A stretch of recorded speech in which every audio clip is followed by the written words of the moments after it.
Dear ladies and gentlemen, we're about to begin this conference, so please take your seats. So everybody has taken seats. Dear Sergei Viktorovich, dear Mr. Dyabinga, dear Viktor Felixovich, on behalf of the Russian International Affairs Council and on behalf of our partners, I would like to welcome all the participants of the conference, Russia and China towards a new quality in bilateral relations. Yesterday, many of those present here were actively involved in the panel format debates, and today we're going to discuss the issues of the Russian-Chinese cooperation within the plenary meeting. Exactly a year ago, in May 2015, the Russian International Affairs Council, together with partner organizations and with an active support by the Ministry for Foreign Affairs in Russia, held in Moscow the first scientific and practical conference dedicated to the Russian-Chinese partnership. The forum was attended by more than 500 representatives of the expert communities from both countries, representing businesses and the civil society. The discussions held and the subsequent materials were highly appreciated both in Russia and China, and various recommendations were expressed in order for these conferences to become an annual event, and a decision was made to have them every year, and so this is the second one now.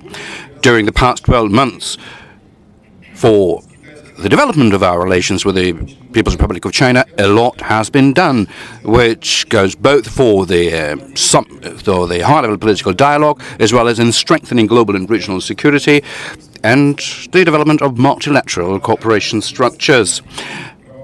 And the legal environment encompassing that was being continued to develop. And it has become apparent, the highest the level of relations, the more complex are the tasks that we are to face.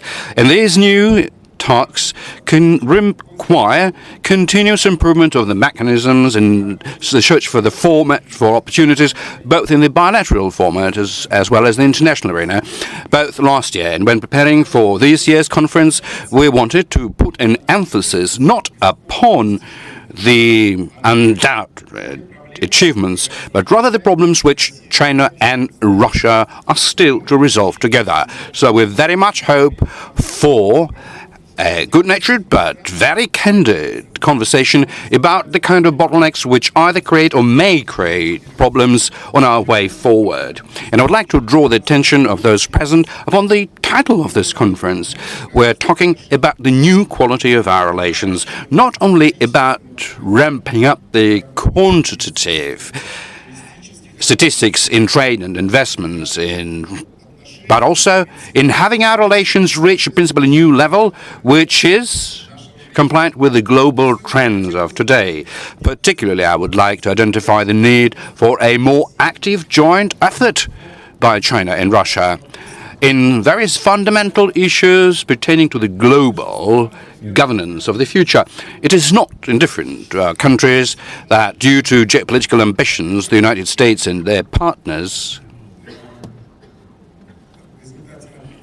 as the result of the ambitions of them and their partners, Russia and China ended up being outside of the framework of the geopolitical major project like transatlantic trade and investment and transoceanic partnership.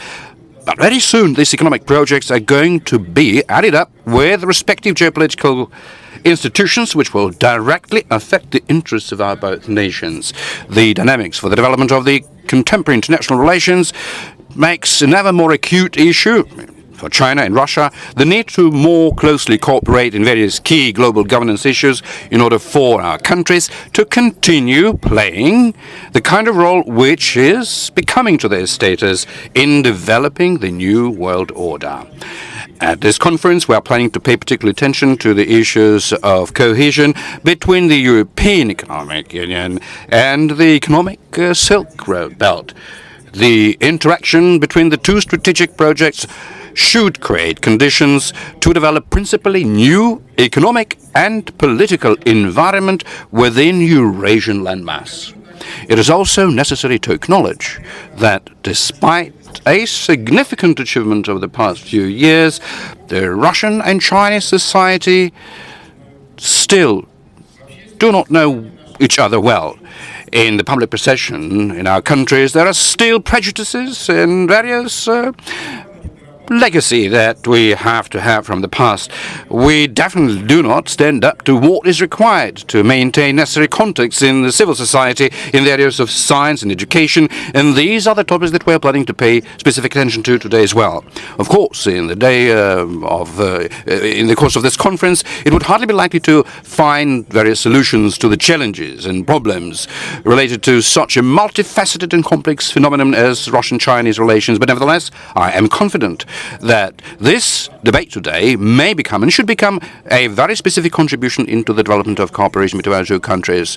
This conference in many ways became possible thanks to the support by the Ministry for Foreign Affairs of Russia, the Russian government administration, a very strong support we have been given and are being given by the Chinese Embassy in Moscow and by Russian Embassy in Beijing. It's a great honor that both co-chairs of the Russia-Chinese Committee of Friendship, Peace and Development are participating today here with us. We express our appreciation to the Institute of the Far East of the Academy of Sciences, the Russian Advisory Group within Creon Energy, as well as our Chinese colleagues from the Chinese Academy of Social Sciences, Fudan University, Beijing University, for very close cooperation in putting together today's agenda. Particular words of thanks to the general partners of this conference, companies like Transneft, Rosseti, Lukoil, and the International Foundation for Technologies and Investments for the financial support for this conference. We act on a premise that very deep interested attitude on the part of the business is one of the key factors for the development of the Chinese-Russian relations. Now, please allow me to pass the floor to the Minister of Foreign Affairs